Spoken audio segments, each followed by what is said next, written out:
Hej og velkommen til WordPress Videoguide.dk.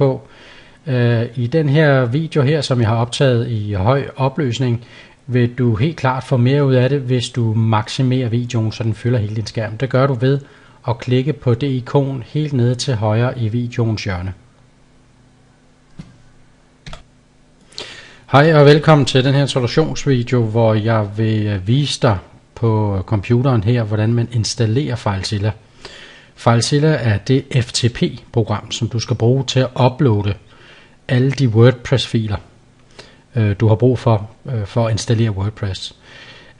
Du kan downloade programmet ved at klikke på det link nede under videoen her.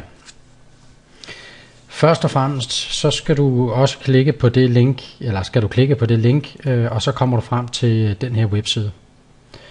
Du klikker på gratis download. Programmet er jo gratis. Og det er ikke særlig stort, så det går rimelig hurtigt. Når du har gjort det, så går du derhen, hvor du downloader programmet til lokalt på din computer, og i det her tilfælde er det her på mit skrivebord, og så dobbeltklikker du på den her installationsfil. Og så gør du ligesom du kan se, jeg gør her på skærmen for at installere det.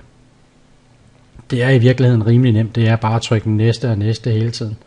Jeg vil godt nok lige fjerne de her værktøjslinjer og alt muligt andet reklameting. Det har jeg faktisk ikke rigtig lyst til at have med. Så jeg fjerner det hele. Trykker næste, og så er den gået i gang med at installere. Og så er der nogle betingelser, det er der altid, når man installerer software. Og så trykker man I agree. Og så beder vi den om, og vi trykker bare næste og næste og næste.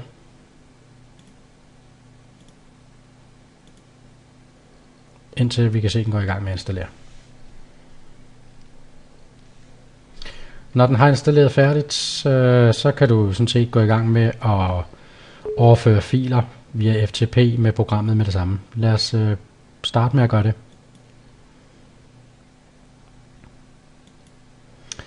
Her der ser vi så programmet. For at kunne overføre filer fra din egen PC til Webhotels PC, eller Webhotels server, som det i virkeligheden er, så skal vi bruge alle de login-informationer, som du fik, da du bestilte, eller da dit webhotel det blev oprettet. Dem skal du nemlig bruge her. Det er FTP-oplysninger.